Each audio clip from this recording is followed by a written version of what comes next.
So hello friends, welcome to Suber mobile YouTube channel. आज की video में बात करेंगे ओप्पो क्यूएलकॉम के बारे में। आखिर ओप्पो क्यूएलकॉम में किस किस टूल्स में अपडेट आ चुका है, ये आप सभी को पता चल चुका होगा।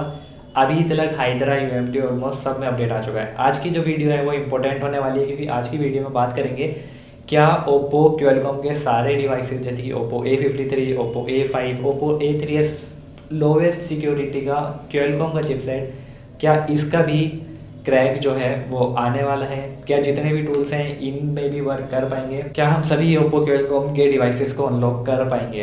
तो यहाँ पे ऐसा बिल्कुल भी नहीं है। यहाँ पे जो आंसर है वो है कि 20% चांस है कि अपडेट आए कि आप सभी ओप्पो क्यूएलकॉम को कर पाओ, और 80% है कि नहीं हो सकता। वैसे चांसेस ज़्यादा हैं कि आ भी सकता है सभी टूल्स में, सभी मॉडल्स का अपडेट। तो मैं आपको सिंपली बताता हूँ कि ओप्पो रियलमी की सिक्योरिटी के कुछ मॉडल्स क्यों क्रैक हुए हैं, क्या ये सारे मॉडल्स क्रैक हो पाएंगे या नहीं हो पाएंगे। अभी जो सिक्योरिटी क्रैक हुई है वो ये Oppo Reno 4, Oppo Reno 5, Oppo Reno 6 pro और शायद 6, और रियलमी में भी 7, रियलमी 8 और रियलमी 6। आखिरकार इनकी सिक्योरिटी क्यों क्रैक हुई है? तो आप सोच रहे होंगे मीडियाटेक के साथ भी बिल्कुल सेम था। मीडियाटेक के पहले कुछ मॉडल्स आए थे, उसके बाद सभी को क्रैक कर दिया गया था। तो यहाँ पे मीडियाटेक का जो प्रोसेस था ना वो बिल्कुल अलग था। मीडियाटेक के साथ जो गेम खेला गया था, मीडियाटेक में जो पाइथन की एक छोटी सी कोडिंग से पूरे मीडियाटेक की जितनी भी सिक्योरिटी थी, जितने भी डिवाइसेस उस टाइम से लेके जब ओथ आया था मीडियाटेक में, पहले डीए के थ्रू वर्क होता था ओनली, उसके बाद मीडियाटेक ने एक और सिक्योरिटी बनाई जिसको ओथ का नाम दिया। तो जब ओथ आया तो ओथ उस टाइम से लेके अब तक के जितने भी डिवाइस थे सारे क्रैक कर चुके थे जिस टाइम पे वो सिक्योरिटी आई थी। अभी मीडियाटेक का कुछ नए प्रोसेसर भी आए हैं जैसे कि मीडियाटेक डायमेंसिटी, और कुछ अदर मॉडल्स आए हैं, इनकी भी सिक्योरिटी ज़्यादा दिन तक नहीं टिक पा रही। अभी शायद ओप्पो रेनो 6 जो है वो मीडियाटेक डायमेंसिटी 900 CPU के साथ आता है, वो भी क्रैक जो है वो कर दिया गया है। तो मीडियाटेक की सिक्योरिटी अभी तक भी ज़्यादा लंबे समय तक नहीं टिक पा रही है। सेम ऐसा ही क्यूएलकॉम के साथ भी हो सकता है। तो आखिर क्या प्रोसेस होता है? क्या ओप्पो की सिक्योरिटी ओप्पो के ऊपर डिपेंड करती है? तो यहाँ पे 50% ओप्पो के ऊपर डिपेंड करती है, 50% प्रोसेसर के ऊपर डिपेंड करती है। अगर मान लो सिक्योरिटी प्रोसेसर की ही तोड़ दी गई है तो यहाँ पे मोबाइल का ब्रांड कुछ भी नहीं करने वाला है। मोबाइल के सॉफ्टवेयर की सिक्योरिटी यहाँ पे कुछ भी नहीं करने वाली है। जब बात आती है क्योंकि सभी को एक्सेस करने के लिए एक की होती है, जैसे कि मीडियाटेक में डीए और ओथ की सिक्योरिटी हो गई, और क्यूएलकॉम में फायरफॉक्स की सिक्योरिटी हो गई। जब तक ये की कोई भी अपने फ़ोन की सिक्योर करके रखता है तो यहाँ पे कोई भी चांस नहीं होता कि आप कोई भी डिवाइस को अनलॉक या फ्लैश कर सको। तो भाई सबसे पहले मैं आपको मीडियाटेक का लॉजिक बता देता हूँ, मीडियाटेक के साथ ऐसा क्यों हुआ था।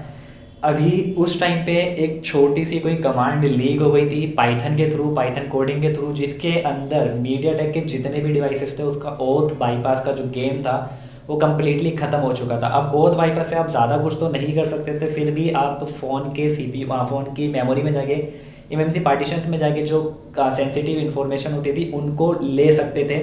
तो यहाँ पे जब ओथ की सिक्योरिटी आई तो उसमें जितने भी ब्रांड्स मीडियाटेक में यूज़ हुए थे, चाहे वो ओप्पो के थे या रियलमी के थे, ए से लेके जेड तक सारे के सारे क्रैक हो चुके थे। अगर जिस हिसाब से ये सारी की सारी टीम्स जो हैं वो वर्क कर रही हैं उस हिसाब से हो सकता है भाई, जब ओप्पो क्यूएलकॉम के चक्कर में सारी की सारी कंपनीज आज के टाइम में बैठी हुई हैं और पहले मोबाइल का काम एकदम ख़त्म हो चुका था, बहुत ही ज़्यादा लेवल से अब गया है। इंडिया की कमाई अगर मैं बताऊं आपको अनलॉक टूल, यूएमडी जैसे टूल्स की, तो ये करोड़ों में है। हो सकता है जितने पूरे फ़ोन्स के ब्रांड्स कमाते हैं उसका कम से कम 20% ये टूल्स आज के टाइम में कमा रहे हैं। तो जाहिर सी बात है इनके पास भी हैवी टीम है जो कि बहुत ही ज़्यादा इस वक्त तगड़ा वर्क हो रहा है, जिसमें भी अपडेट आएगी तो धमाल मचने वाला है। तो यहाँ पे ओप्पो के 4 मॉडल और रियलमी के भी 4 से 5 मॉडल अभी जो क्यों आए हैं। सबसे पहला, ये सारे मॉडल्स में टोटली कोई भी रैंडम प्रोसेसर नहीं है। अभी जो क्यूएलकॉम की सिक्योरिटी क्रैक हुई है वो हुई है 2 प्रोसेसर की, जो कि है क्यूएलकॉम स्नैपड्रैगन की 720G और 765G, यानी कि 720G और 765G। सिर्फ 2 प्रोसेसर की सिक्योरिटी क्रैक हुई है क्यूएलकॉम की। यहाँ पर कम्प्लीटली क्यूएलकॉम का गेम ओवर नहीं हुआ है मीडियाटेक की तरह। और क्यूएलकॉम का जो प्रोसेस है वो अलग है। क्यूएलकॉम ने अपने आप को बहुत ही ज़्यादा सिक्योर रखा है, और क्यूएलकॉम ने अपने आप को इतना सिक्योर रखते हुए बोल दिया है कि ये लो आप इसको अपने सॉफ्टवेयर के थ्रू जितना भी कर सको अपने आप को यूटिलाइज, अपनी सिक्योरिटी को यूटिलाइज कर सकते हो, जिसका ओप्पो ने बहुत ही हद तक फ़ायदा उठाया। अपनी जो फायरवॉल जो की होती थी जिससे हम फ़ोन्स के अंदर की सेंसिटिव इन्फॉर्मेशन ले सकते हैं, यानी कि पहले जब आप फ़ोन को फ्लैश करते हो तो सबसे पहले वो की कोई भी टूल डालता है, उसके बाद ही आपका फ़ोन जो है वो एक्सेस हो पाता है। तो गाइस यहाँ पे जो सिक्योरिटी थी वो ओप्पो ने बहुत ही ज़्यादा संभाल के और बहुत ही प्रॉपरली तरीके से मेंटेन करा था। ओप्पो ने जो अब की ज़्यादातर जो सिक्योरिटी लीक होती थी वो होती थी सर्विस सेंटर के थ्रू। उनकी अगर किसी भी कंपनी के हाथ डीए लग जाती थी किसी भी सीपीयू की, तो उसके बाद उसमें वर्क चलता था, कोडिंग देखी जाती थी और वो अपनी ही डुप्लीकेट एक की बना दी जाती थी। उसके बाद कंपनी कितना ही अपडेट निकाले वो डीए हमेशा ही वर्क करती थी मीडियाटेक के लिए। तो यहाँ पे कंपनी ओप्पो क्या है, ओप्पो का एक खुद का टूल है एमएसएम टूल, और रियलमी का भी एमएसएम टूल है, दोनों में लेकिन प्राइस का डिफरेंस आ जाता है। ओप्पो ज़्यादा सिक्योर रखते हैं, रियलमी का भी सिक्योर है, अभी तक कोई भी लीक नहीं कर सका है। तो इन्होंने जितनी भी इनका सिक्योरिटी प्रोग्राम था वो इन्होंने अपने सर्वर पे रखा, सर्विस सेंटर वालों के हाथ में कुछ भी नहीं दिया।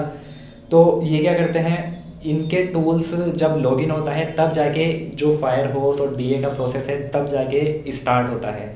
लेकिन मीडियाटेक की कंप्लीट सिक्योरिटी क्रैक हुई तो यहाँ पे ओप्पो कुछ भी नहीं कर सका। ऐसी ही सेम अभी जो बहुत बड़ी बड़ी टीम्स हैं, अनलॉक टूल, यूएमटी, मिरेकल की टीम्स जो आज के टाइम में करोड़ों रुपए कमा रही हैं, ये लगातार मेहनत कर रही हैं, लगातार कोशिश कर रही है। तो जाहिर सी बात है ओप्पो की सिक्योरिटी यहाँ पे ज़्यादा दिन तक नहीं टिकने वाली, जिस हिसाब से बहुत बड़े बड़े डेवलपर्स यहाँ पे बैठे हुए हैं। पर फिर भी देखते हैं क्या ये कम्प्लीटली सिक्योरिटी क्रैक हो सकेगी या नहीं। अभी आपके जो ओप्पो क्वालकॉम में जो अपडेट है, ये स्नैपड्रैगन 720G और स्नैपड्रैगन 765G के अंदर जितने भी मॉडल्स आए हैं या फिर आने वाले टाइम में आएंगे वो सभी आप कर पाओगे, चाहे वो रेनो 6 हो, चाहे वो ओप्पो रेनो 5 हो। ए से लेके जेड तक उस सीपीयू में जितने भी डिवाइसेस आने वाले हैं सबको आप अनलॉक फ्लैश कर सकोगे। लेकिन फिर भी 10% हो सकता है कि कंपनी कोई ऐसा सॉफ्टवेयर बिल्डअप कर दे कि उसके बाद जिन भी टूल्स ने मेहनत करी है वो यहाँ पे क्लोज हो जाए। लेकिन ऐसा बहुत ही कम होता है कि अगर किसी कंपनी ने अपडेट दिया है तो जाहिर सी बात है उसका उन दोनों प्रोसेसर का जो प्रोटोकॉल है वो सभी टीम्स के हाथ लग चुका है।